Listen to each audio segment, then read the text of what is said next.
Botana Binope Boye Bola mon édition il y a lundi 25 décembre 2023 il y a journal Ngongabeti Oekoi moko la fête une activité pe to pe fête ya mbotama ya mwana nzambe to lobi bongo Yesu Kristo masi ya wapi ba chrétien nyoso ya mokili bazali bongo ko fêter fête ya Noël moi ngonga moke bayi Ngongabeti atako bayaki na fête pona ba chrétien batambola ki pona ko zola bino pe kolambola bino basango oyo na ko pesa bino botela bino. Atako bakongomani bazali ko fêter Noël kasi mato ipe motema na bango zali bongo tourner vers centre Bosolo na commune ya Gombe wapi seni azali bongo ko pesa ba tendance ya ba résultat ya présidentiel au Salamaki le 20 décembre 2023 wapi apesi bongo ba résultat ya province ya Chopo ya Nord Kivu pe ya Kaemba na Kwango wapi sur 20 circonscription aux Ezali compilé Mokolo il y a lundi 25 décembre 2023 candidat Félix Antoine Tshisekedi Tshilombo Azali bongo ko dondwa na moto ya peloton avec 81,40%. Moïse Katumbi aye na 15,20% pe na sima Ezali bongo na mwana mboka Martin Fayulu kasi na Kayemba kuna Félix Tshisekedi azali kaka premier contrairement na ndenge ezalaki na année passée topé na ba élection eleki na 2018 wapi Martin Fayulu asalaki carton plein. Bolanda. On donne le tendance général, Félix Tshisekedi vient à tête sur 1 840%, suivi de Moïse Katumbi 15,20%, Martin Fayulu 1,20%, Rajabou Tebabo 0,60%, Constant Moutamba 0,20%, les autres c'est moins d'1%. Bienvenue Makoubania. Comment tu analyses ça? Oui, 20 circonscriptions qui ont produit leurs résultats électoraux aujourd'hui et ça donne les résultats que nous avons, la victoire écrasante de Félix Tshisekedi, simplement parce que l'enjeu sécuritaire avait pris le dessus. Martin Fayulu fait 4,37% à Kaemba, Adolphe Mouzitou fait 7,15% et Tshisekedi fait 79,39%, à comparer des résultats de 2018 où Martin Fayulu avait fait les cartons pleins. Oui. Là, la tendance, carrément, tout est renversé. Tout est renversé, c'est tout à fait normal. C'est tout à fait normal. Le Congolais aujourd'hui, qu'il soit du nord, du sud, de l'est et de l'ouest, il n'a qu'une envie, en finir avec la guerre, en finir avec l'influence néfaste de Kigali sur la politique intérieure de la République démocratique du Congo. Totikali karana o itali bon processus électoral pendant que ça n'a été outa centre Bosolo na Gombe wapi seni azali ko pesa bongo ba tendance ya ba résultat il y a présidentiel il y a 20 décembre 2023 président seni mwana mboka Denis Kadima na interview moko asalaki na ba journaliste o bazali sur place en direct na RTNC atali saki était ko voter na libanda ya loi électorale ezali contre constitution te pambate constitution lobi ba kongomani nyonso bazali na droit na bango ya ko voter boyokai. Le processus électoral a un seul but, c'est de permettre aux Congolais de s'exprimer par rapport aux candidatures devant eux. Alors, il se fait que nous avons eu beaucoup de difficultés d'ordre logistique, mais il y a aussi le temps, parce que nous sommes durant la saison pluvieuse. Il y a des endroits où l'hélicoptère ne pouvait pas aller déposer le matériel. Qu'est-ce qu'on fait? On dit que non, on a déjà dépassé le jour, on arrête. Non, je pense que le plus important ici, c'est pas de trop s'attarder sur le fait que nous ayons étendu au-delà du premier jour. La vérité est que si nous ne le faisons pas, il y a des partis qui vont nous attaquer en justice parce qu'ils n'auront pas atteint le seuil par le simple fait que nous ne leur avons pas permis de participer au processus. Donc, ce n'est pas une question de respecter religieusement une date, mais c'est plus une question de participation, une question d'honorer et de respecter les droits de tout un chacun. Si on est au-delà de la loi, on n'est pas au-delà de la Constitution. C'est la Constitution qui nous oblige de permettre à tout Congolais de participer au vote, d'exprimer sa voix, son choix. Mais alors, comme je l'ai expliqué aussi, nous avons un système électoral qui exige qu'on participe là où on participe partout. Et si un parti n'atteint pas le seuil, ils peuvent facilement dire que c'est parce qu'on n'a pas ouvert à ce lieu-là. Donc, que chacun se pose la question de savoir quel est le moindre mal. Est-ce le fait de respecter le 1 ou 2 jours, ou c'est le fait de permettre à tout le monde de participer au processus électoral? Et je pense que si on répond à cette question, on va se calmer. On continuera à voter jusqu'à quand? Jusqu'à ce qu'on puisse voter. C'est-à-dire même demain, après-demain? Pourquoi pas?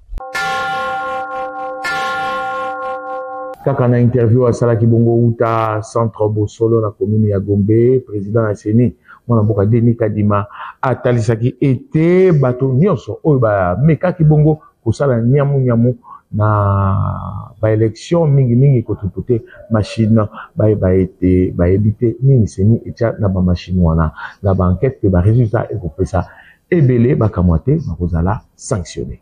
Voilà. Ma question, c'est par rapport aux irrégularités. On en a dénombré un certain nombre. Est-ce que vous avez aujourd'hui une idée de leur ampleur, de leur localisation et surtout, quelle suite vous allez accorder à toutes ces irrégularités dénoncées ça et là? Vous savez, ces irrégularités, il faut commencer d'abord par sympathiser avec la CENI. Parce qu'il y a des gens qui ne comprennent pas que ces choses-là ont été faites contre la CENI. Nos agents ont été séquestrés et violemment écartés du processus. Même les témoins des partis politiques ont été attaqués à certains endroits. Mais tout compte fait, ce n'est pas une situation généralisée. C'est quelque chose qui choque, mais ce n'est pas que ça s'est passé comme ça partout. C'est à certains endroits. Et nous, au niveau de la CENI, nous avons mis en place une commission pour identifier et recevoir même identifier ces cas et recevoir même les plaintes des uns et des autres pour statuer. Et nous allons statuer et prendre des décisions. Parfois, ça sera dur, mais on le fera. Donc, c'est un peu ça. C'est une situation que nous déplorons. Et il y a des gens qui se sont organisés pour faire ce genre de choses, mais qui n'oublient pas que cette machine-là n'a pas dévoilé tous ses savoirs. Mais une fois qu'on le sait, nos agents seront sanctionnés. Et ceux des candidats qui se seront adonnés à ce jeu-là, eux aussi seront sanctionnés. Vous avez déjà récolté plusieurs plaintes ou bien plusieurs? On les reçoit, il y a des plaintes. Une dizaine, une vingtaine, une centaine? Non, on n'a pas compté, mais ce qu'il faut noter, c'est que bon nombre de ces plaintes, nous les avons reçues de nos agents. Parce qu'il ne faut pas donner l'impression que tous nos agents se sont adonnés à ce jeu-là. La plupart de nos agents ont défendu l'institution, ils ont filmé ce qui se passait. Et je dois aussi remercier la population. La population a été très vigilante. Ce qu'il faut comprendre ici, il y a des gens qui ne veulent pas comprendre que ce n'est pas le fait de la CENI. La CENI a essayé d'organiser un bon processus électoral. Mais malheureusement, il y a des gens qui ont pris nos bureaux d'assaut et même en otage. Évidemment, ils ont même été plus forts que les forces de sécurité qui parfois n'étaient pas armées. Et ils ont pu faire ce qu'ils ont pu faire. Moi, je pense que la leçon à retenir, c'est celle-là. Il faut que la sécurisation soit prise vraiment au sérieux. Mais la CENI ici doit bénéficier de la sympathie de l'opinion publique. Ce n'est pas nous qui avons voulu cela. Au contraire, à notre niveau, nous avons tout bloqué. Nous avons tout bloqué et je peux déjà en profiter pour vous dire que ce qui arrive au niveau du terrain, c'est très déplorable.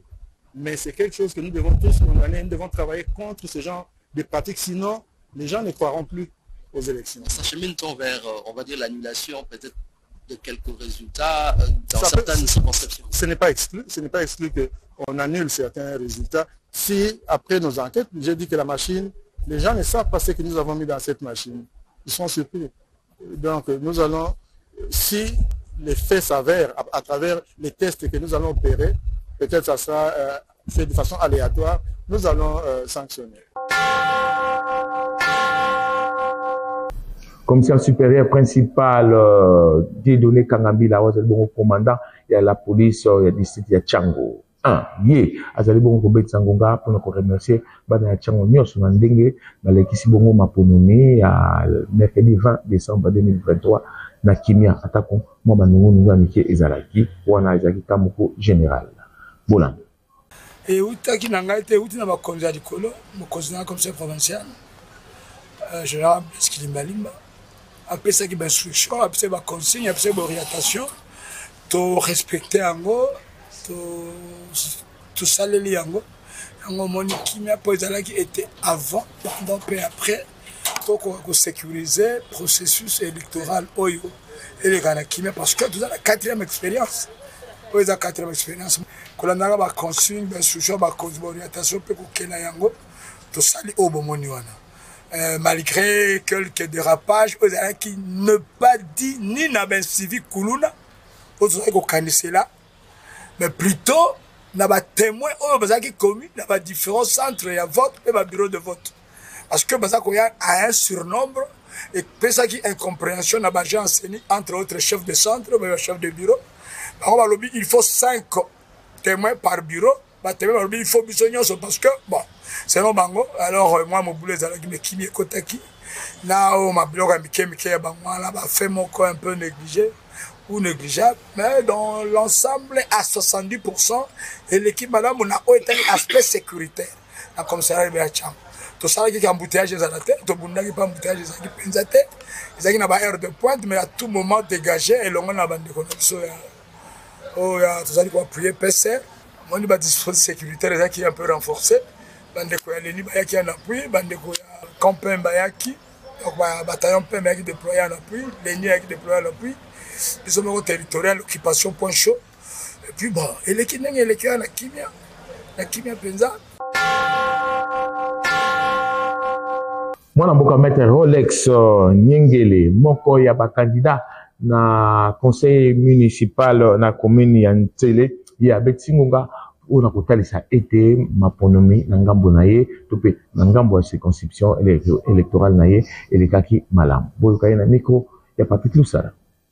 Maponomi tolobaki ekozala po ndeko kadima azalaki kosala GT abandaki koinsiste que le 20 décembre tokokende na ba urne biso nyonso tomonaki mosala esalami ya malamu niveau ya numérisation mingi ya koloba eza te biso kutu mpona ba résultat juste après dépouillement nyonso ezalaki imprimé liboso ba bureau de vote donc satisfait eza vraiment makasi dans l'ensemble ya ndenge mapona melekanaki omoni même biso ba candidat tozaki quand même satisfait après dépouillement na leki na bureau na zui ba résultat na nga à la minute sauf quelques cas isolés hein de tolobaki moi désordre qui est aussi dit par moment na moi ba to seigneur tchaki na ba bureau de vote parfois pe ba candidat mais sous pe ba se comporter qui to côté balaki kosala nyonso de manière à ce que ba corrompre ba électeurs alors biloko wana nyonso te déplora ki yango je pense que même seni pe na ngambu na ye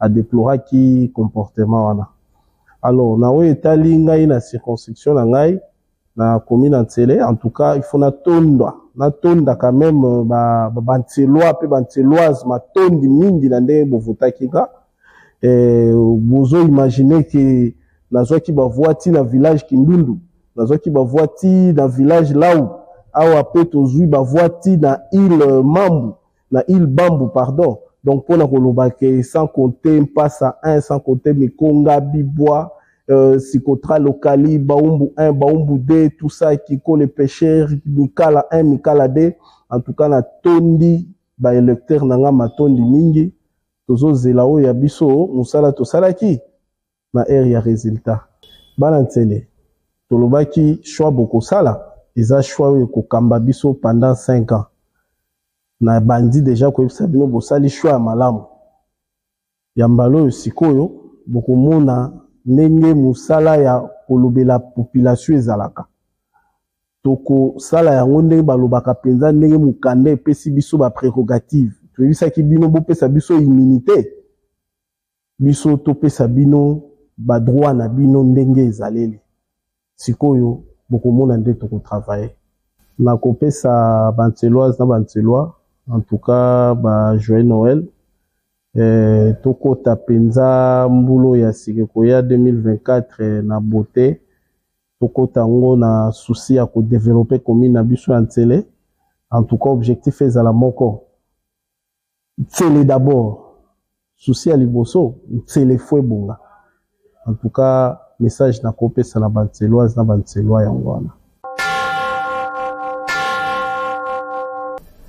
Na otali bongo sécurité sengo ko ba ite ba FRDC bazali bongo kebisa ba média nyonso oyo ezali bongo diffuser makambo ya mabe oyo ezali bongo kotinda na division pe na découragement ya ba FRDC mingi penda la chaîne de télévision nyota oyo ezali bongo moko ya ba chaîne proche ya candidat Moïse Katumbi. Voilà.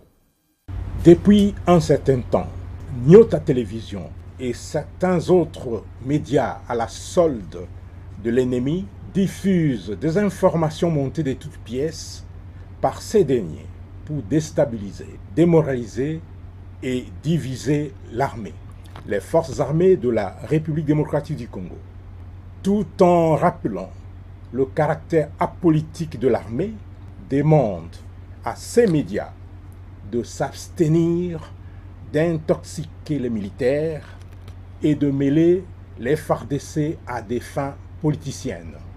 Si cette situation persiste, les forces armées de la République démocratique du Congo s'estiment dans le droit de prendre des dispositions qui s'imposent pour faire appliquer la rigueur de la loi. Les forces armées de la République démocratique du Congo demandent en outre à tous les militaires de continuer de remplir loyalement leurs devoirs régaliens et à l'opinion d'éviter de prêter attention aux informations distillées par ces médias complices des ennemis de notre pays, destinés à distraire le peuple congolais et son armée.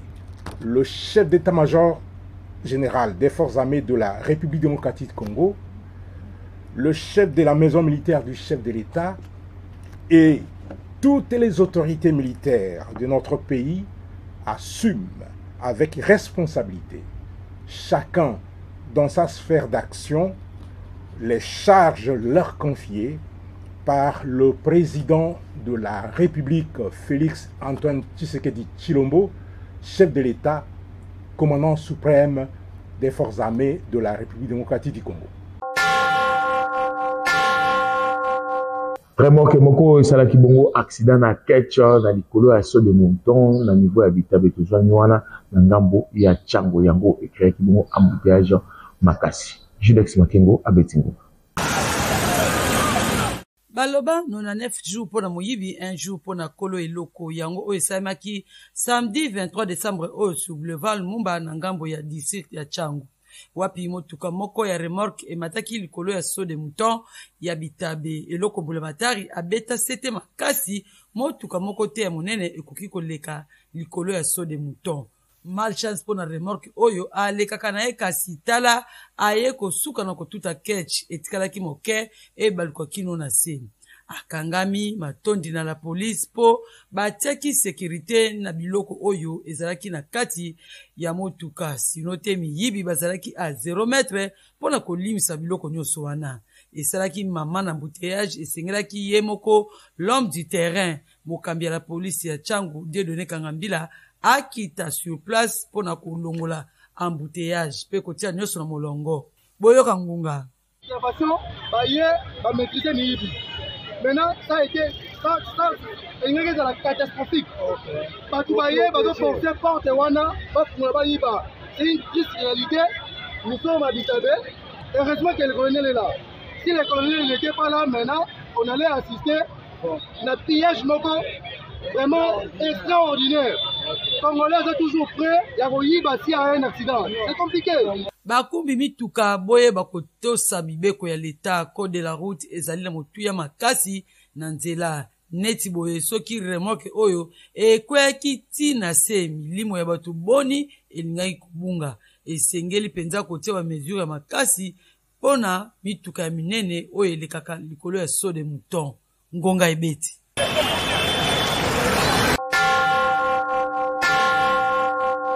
Sa Majesté Mabilama Mokoko Willy ya village Bingi Bingi ye azali bongo ko présenter ba vie na ye na tata mokonzi ekolope na ba habitant nyonso to pe ba vandi nyonso ya village oyoye akambaka. Lili Maleka et Judex Makengo batali simi. Na zako souhaiter meilleur vœu na président de la République Félix Antoine Tshisekedi, meilleur vœu et joyeux Noël. Puis bonne continuité pour le deuxième mandat.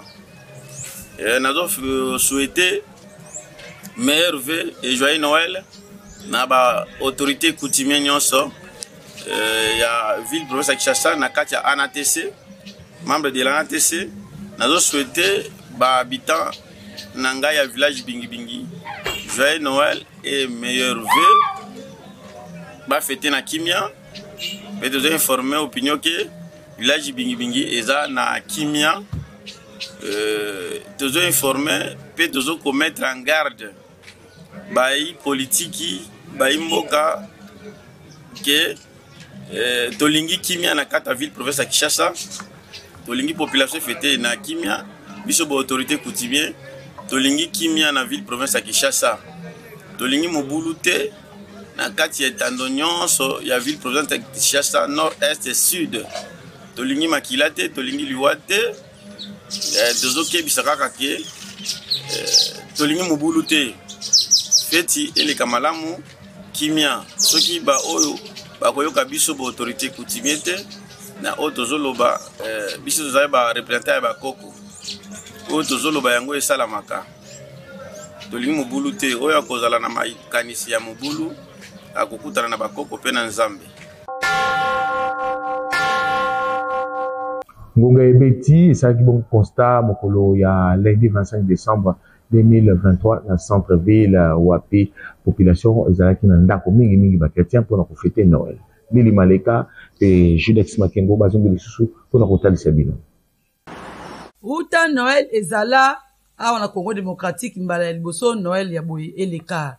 Constat eselemi awa na centre-ville ya Kinshasa na commune ya Gombe pa Wapi emonani silence des morts. Ni ambiance batu ya kotanga na nzela mituka ya moko ba restaurant vide zéro mouvement ba décoration ata nesika moko te lokola ba sapin Père Noël ba cri ya Noël et lokote kotala bilongi ya batu mawa nesika ya sengo oyo mukristo nyonso asepelaka mbotama ya mwana nzambe. Noël oyo ya 2023 to ebite soki emoni nini po eleki awa te na Kinshasa ata toujours férié ezalaka boye te. Pardon Noël ya 2024 oyo koya yokela bayi Kinshasa mawa meka kosepelisa bango po boye ata sata moko asepeli nango te. Ngonga Ebeti.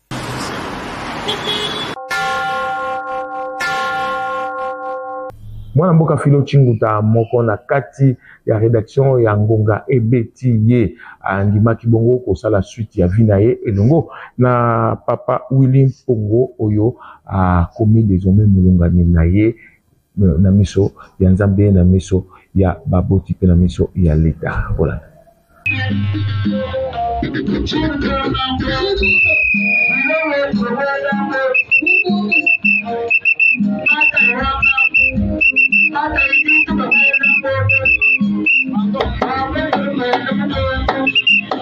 Ngonga Ebeti ezali bongo kotombela motama elamu na papa Joe Vumbuka oyo akokisi bongo 70 ans tina wana bakoko na ye bana na ye bazali bongo kosouete ye mbotama elamu.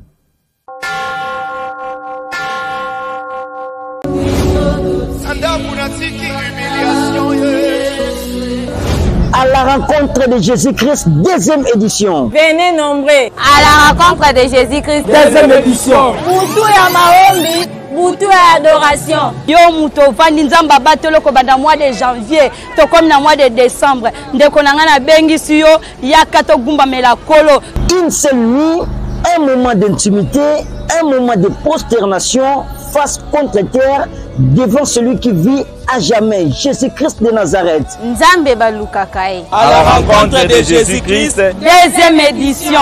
Boutou ya Losambo. Jeudi 28 décembre 2023, de 21h jusqu'à l'aube. À la rencontre de Jésus-Christ, deuxième édition. Un grand programme, un merveilleux programme mais aussi confirmer notre présence dans la grande veillée organisée dans le département de jeunesse et Tsanga avec ces grands thèmes, la rencontre avec Jésus-Christ. À la rencontre de Jésus-Christ, deuxième édition. Tous les jeunes, la rencontre avec le Seigneur. Venez cette nuit, dans cette nuit de prière, dans cette grande veillée organisée le jeudi 28 décembre pour clôturer l'année avec la jeunesse et le Seigneur va nous faire beaucoup de bien dans sa présence. Nous allons passer un moment merveilleux dans la présence du Seigneur. Je vous invite tous. Jeudi le 28 décembre à la paroisse CC Tsanga. Yope Sengeli Ozala, papa, maman, Yakana nous de prier à la rencontre de Jésus-Christ. Deuxième édition. Alors moi, le frère Ariel Lema, je vous invite dans ce merveilleux programme. À la rencontre de Jésus-Christ, deuxième édition. Je vous invite dans la présence du Seigneur, c'est lui qui change nos vies. Ce sera un moment merveilleux où nous allons adorer le Seigneur.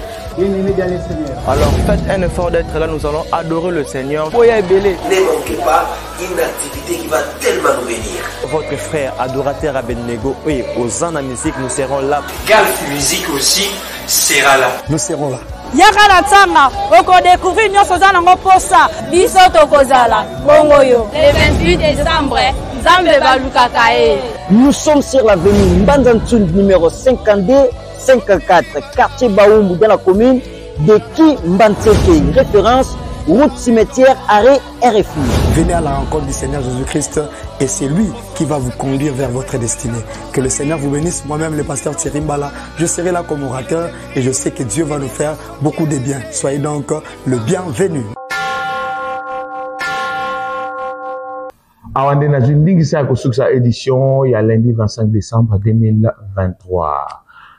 Nasima ya kamera bomu mesano zalaki mwana mboka Patrick Lusala oyo azalaka toujours wana atako feti esingelaki na ye afete na bana pe bandeko na ye kasi ayaki ko répondre présent na esika ya mosala. Montage ezalaki bongo assuré na Teddy Agwana Ali ye azali musulman afetaka Noël te ayaki na esika ya mosala pe régie finale ezalaki assuré na mwana mboka Joël Pembele. Mokolo ya mardi 26 décembre 2023, les Bolandi édition Moussousou ya journal Ngonga Ebeti. Joyeux Noël, Nabino Nyonso, chrétien et République démocratique du Congo, pourquoi pas, ya Congo Brazzaville, Oyo Bazali Kolanda Biso, Natango Oyo Pe, ya Mokili Mouma, Oyo Bazali Kolanda Biso, Nanzila, ya YouTube, ya Canal Kin Télévision. Boboto, Omabuta Mabi.